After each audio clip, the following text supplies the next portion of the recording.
Good morning, everyone. I'm excited to have with me today Aydin from Fellow App. Aydin was gracious enough to join us this morning to chat a little bit about customer retention or employee retention, kind of enabling the remote modern workplace with Fellow App, and kind of give some insight into some of the experiences he's had running a B2B SaaS business multiple times. So Aydin has some great experience. I'm excited to chat with him today and talk a little bit more about those things. And Aydin, why don't you give us a little bit of background on you and Fellow App? So glad to be able to do this. I think this should be lots of fun. My quick background is I've just been an entrepreneur my whole life. Been starting businesses since probably as far back as I was maybe 13 years old. But really, before this, I had another company that was in the online service space. It was called Fluidware. And so it was a company that we grew to just about 100 people and then sold it to SurveyMonkey.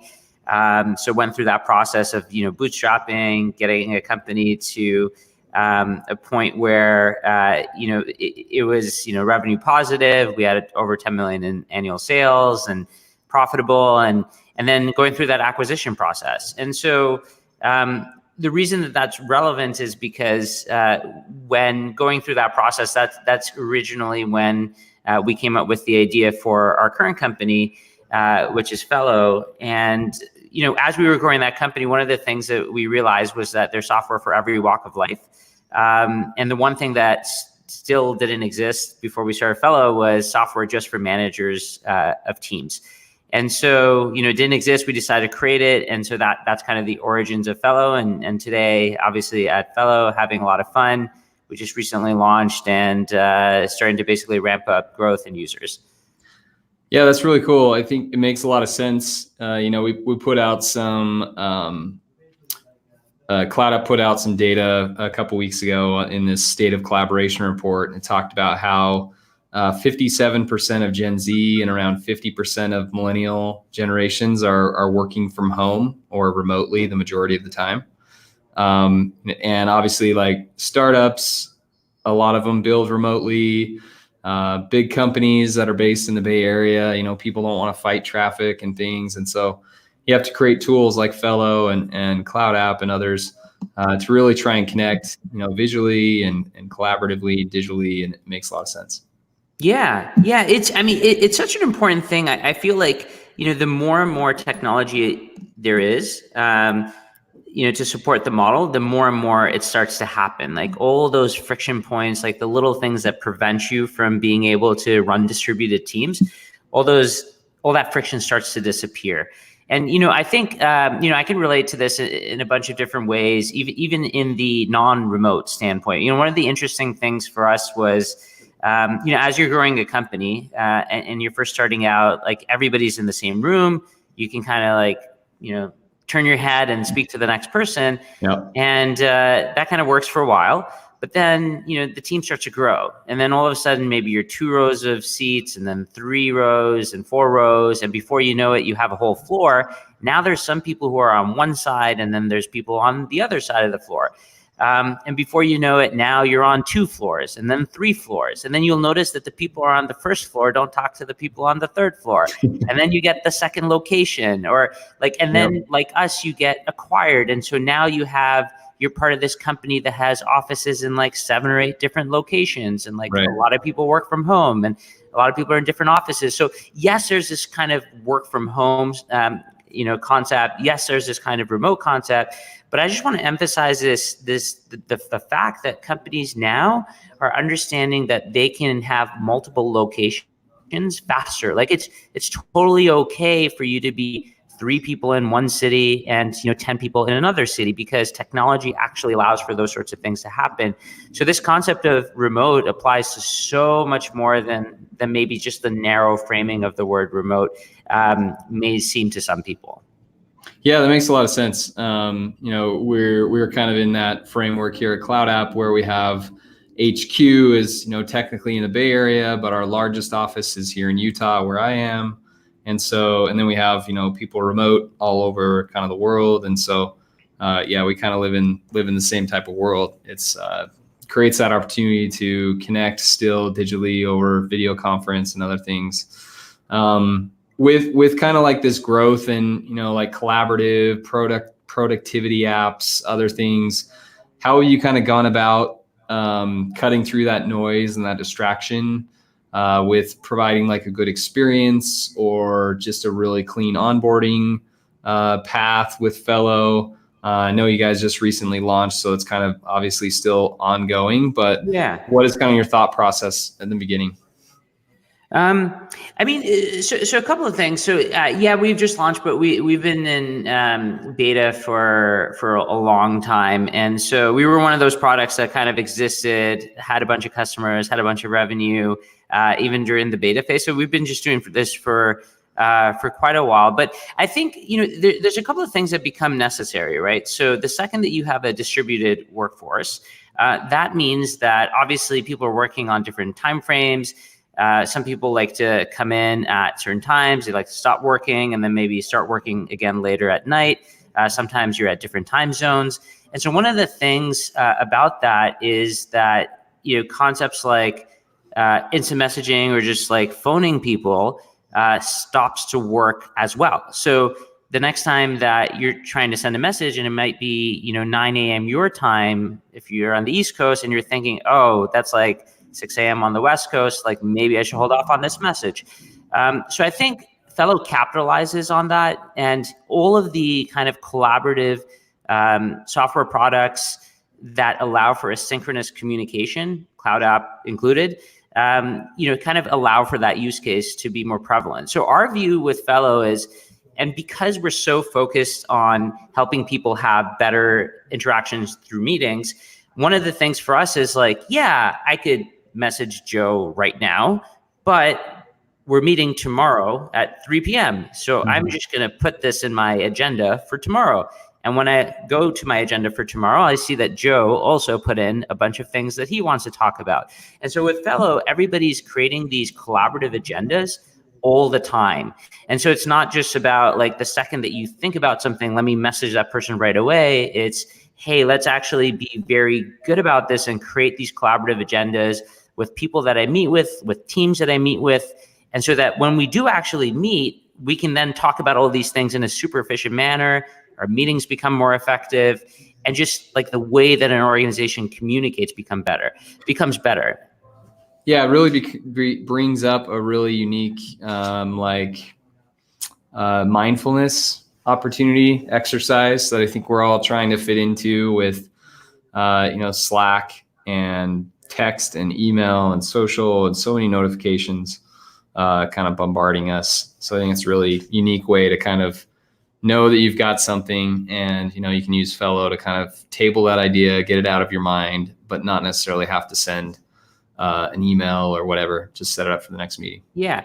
And by the way, like this stuff, it's really interesting. I think, if you go back really far back and, you read books like The Effective Executive, right? Classic book in management, Drucker.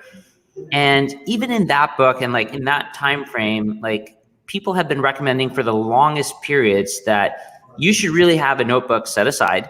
And in that notebook, you maybe have multiple pages. You have one page, say, for each direct report, and then you have a page for your sales meeting, and then another one for your marketing meeting. Mm-hmm. And so the idea is like every time you think of something that you need to follow up with someone about or talk to someone about, like write it in the appropriate section in that notebook and table it away. And so like this common workflow, and we think the people who are the most efficient in communication, like use that workflow. And one of the things Fellow does is just make stuff like that easier. But what makes these things necessary, obviously, like in the kind of remote and distributed use case, is that for those users who work in those environments, the complexity that they have to operate on from a communication level is so much higher. So one of the rules of thumb around this is that if you are a remote or distributed team, you have to operate at roughly 5 times the complexity of your equivalent counterpart that's all in the same office. So what that means is like if you're a team of 20 people and you're all distributed, you have to develop the communication, basically processes and procedures of a 100-person company. So if you were 100 people and all in the same location, you would eventually have to get better at communicating and build more processes around that. But because you're a remote team, you just have to develop that stuff a lot earlier. Now, it turns out there's a lot of benefits to having that rigor around communicating and working better together. And so remote teams are by necessity needing to develop those things earlier, but it's also a really good thing because they would have had to get there as they scaled anyway. So there is that positive angle. You have to be more proactive, but you would have to do that anyway as you scaled. So might as well get that done right away. Yeah, that makes a lot of sense. I thought you could provide kind of a unique insight. You know, we talk a lot about customer experience on these live broadcasts and on this podcast, and I think you could provide a unique angle on employee experience.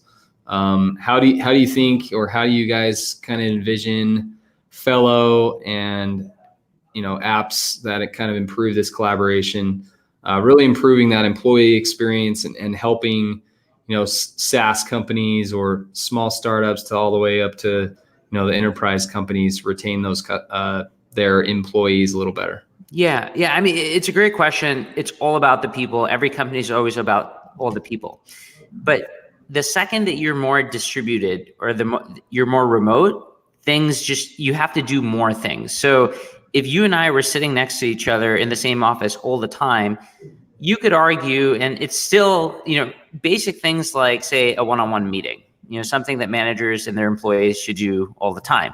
A lot of people in smaller companies, that we talk to sometimes say, yeah, we can see the importance of it, but we kind of sit next to each other and, it's kind of weird to then go into a room and just basically have this one-on-one meeting, like we sit next to each other the whole day.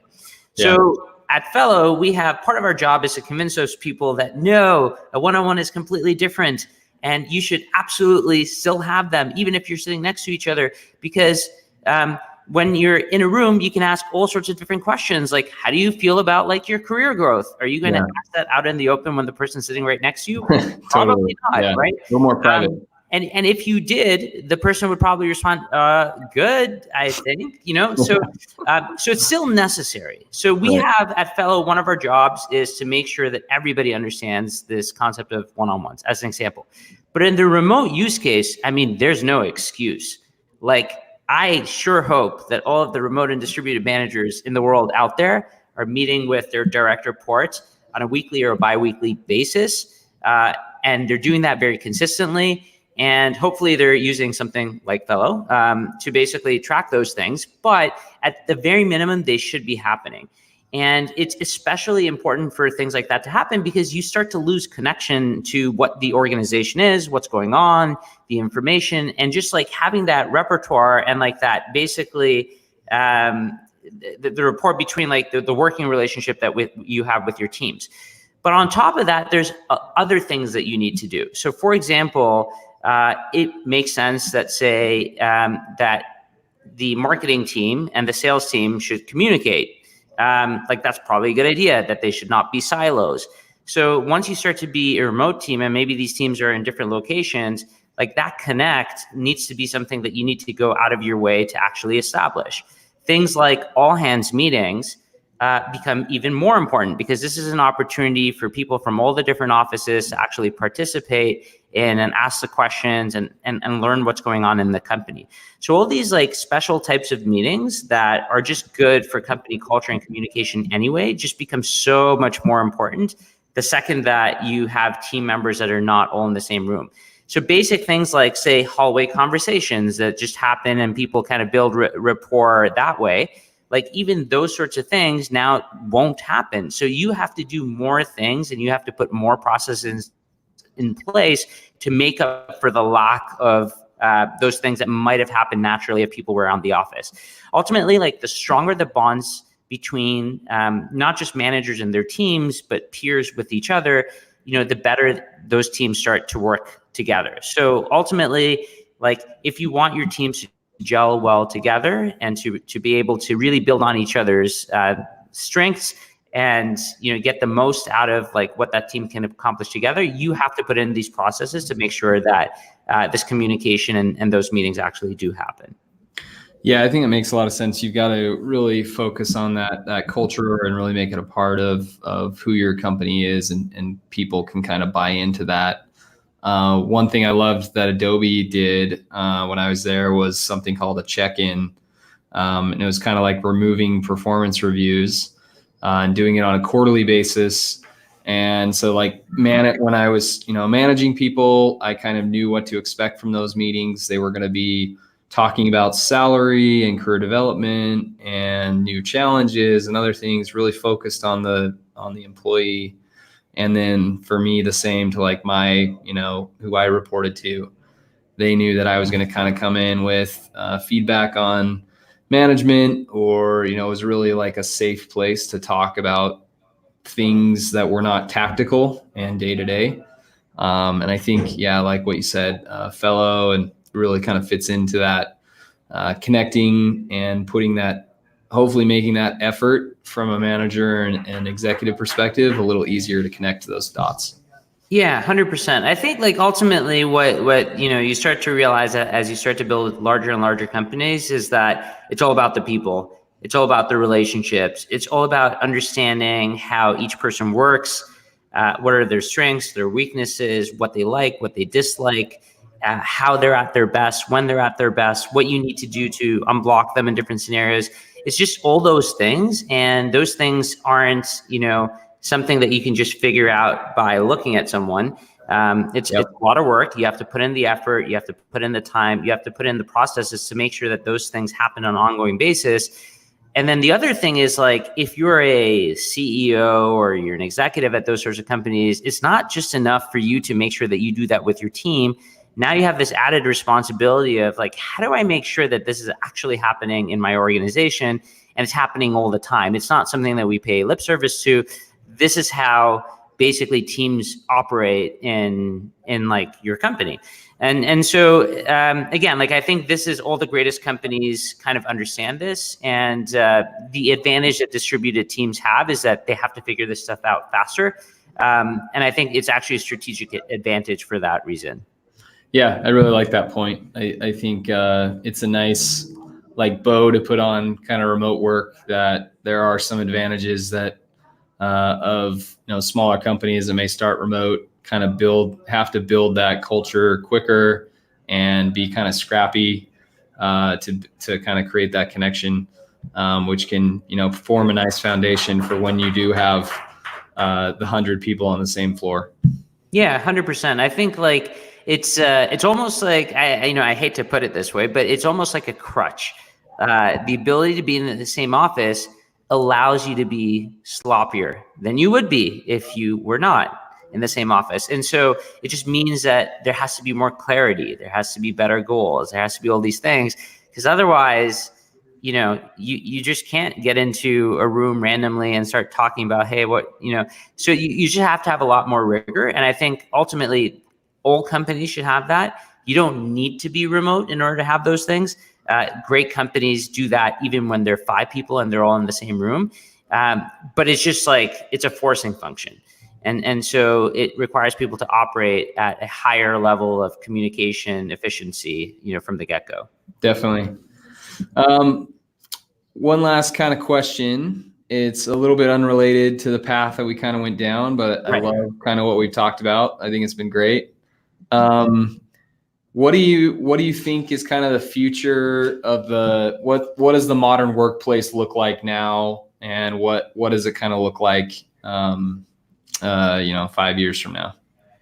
Yeah, so I think the main thing that's going to start happening is I feel that